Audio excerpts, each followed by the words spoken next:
નમસ્કાર મિત્રો. તો રાઇટ ટુ એજ્યુકેશન એટલે કે આરટીઈ એક્ટ અંતર્ગત જે 2025-26 શૈક્ષણિક વર્ષ એમાં તમને તમારા બાળકો માટે ધોરણ 1માં જે પ્રવેશ મેળવવામાં આવે છે ફ્રીમાં, એની કાર્યવાહી ઓનલાઈન ફોર્મ ભરાવાના ચાલુ થઈ ગયા છે. આજની તારીખ એટલે કે 28 ફેબ્રુઆરીથી 12 માર્ચ સુધી ભરાશે. તો 12 દિવસનો ફોર્મ ભરવા માટે સમય આપેલો છે. અને વાલીએ આમાં ફક્ત ઓનલાઈન ફોર્મ ભરતી વખતે જ આધાર પુરાવા છે, જન્મ તારીખનો દાખલો છે, તમારા રહેઠાણનો પુરાવો છે, જાતિનો ઓબીસી એસસી એસટી વગેરેનો કેટેગરીનો દાખલો છે, આવકનો દાખલો છે, અથવા તો ઇન્કમટેક્સ રિટર્ન છે, અને રિટર્ન ભરેલ ના હોય તો સેલ્ફ ડિક્લેરેશન બી એપ્લાય કરી શકો છો. બધા જ ઓરિજિનલ આધારો ઓનલાઈન જ અપલોડ કરવાના છે. ઓનલાઈન ફોર્મની પ્રિન્ટ રાખવાની છે ફોર્મ નંબર માટે, ભવિષ્યમાં જરૂર પડે એટલા માટે. અને ઓનલાઈન ભરેલ ફોર્મ આપણે ક્યાંય જમા નથી કરાવવાનું, ફક્ત ઓનલાઈન ફોર્મ અરજી કરવાની છે અને જે તે ભરેલ ફોર્મની પ્રિન્ટ કાઢી લેવાની છે. તો આમાં 25% જે ખાનગી શાળાઓ હોય છે જિલ્લા વાઇઝ, એની ટોટલ સીટના 25% ક્વોટા હોય છે. તો જિલ્લા વાઇઝ બધી સીટોની વિગતો આપેલી છે વેબસાઇટ પર, જે અહીંયા મેં દર્શાવેલી છે. ટોટલ 93,527 સીટો માટે આ ફોર્મ ભરાવાના છે.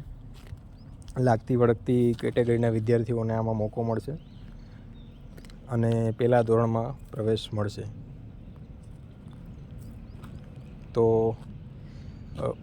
લાયકાત બાળકની એવી છે આમાં ફોર્મ ભરવા માટે કે ધોરણ 1માં પ્રવેશ મળવાનો છે અને આપણે આ 2025નું વર્ષ ચાલી રહ્યું છે.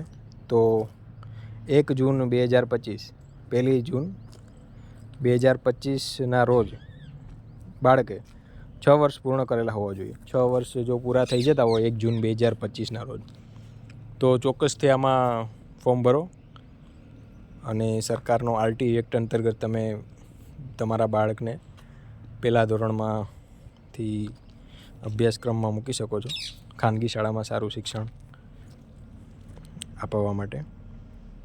આમાં જે અગ્રતાક્રમ આપ્યો છે મિત્રો, એ નીચે આમાં આપેલો છે સાઇટ પર. એ પ્રમાણે અનાથ બાળક હશે તો એને પહેલો ચાન્સ મળશે. પછી સંભાળ અને સંરક્ષણની જરૂરિયાતવાળું બાળક હોય, કોઈ બાલગૃહના બાળકો છે, બાળમજૂર છે, સ્થળાંતરિત થયેલા છે મજૂરના બાળકો, મંદબુદ્ધિવાળા છે, કોઈ વિકલાંગ, અને બી આમાં પહેલો મોકો આપવામાં આવશે અગ્રતાક્રમ પ્રમાણે. પછી શહીદ થયેલા આપણા જે લશ્કરી ભાઈઓના જે શહીદ થયેલા છોકરાઓ છે, તો પછી એને પછી પોલીસ દળના જવાનના છે, જે બી ફરજ દરમિયાન કોઈ શહીદ થયા હોય, એકમાત્ર સંતાન હોય કોઈ માતા પિતાને, અને એ બી તમારે એકની એક વાલસોઈ દીકરી હોય, તો એ દીકરીને બી પહેલું એડમિશન મળવા પાત્ર છે.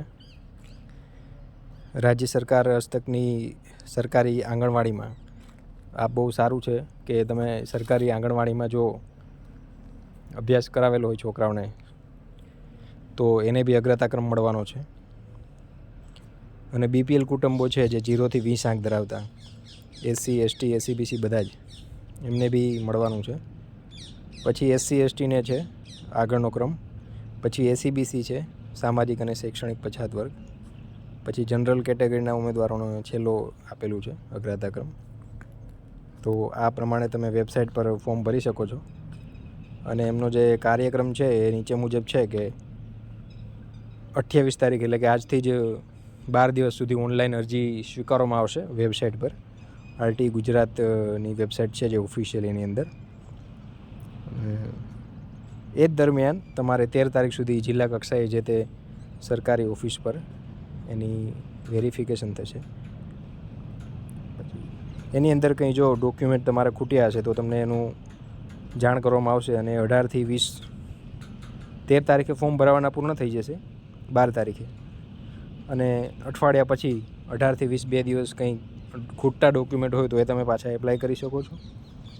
અને 27 તારીખે તમારો જે પ્રવેશનો પ્રથમ રાઉન્ડ આવશે, એની અંદર મેરિટ યાદી મુજબ તમારા બાળકને એડમિશન મળવા પાત્ર છે.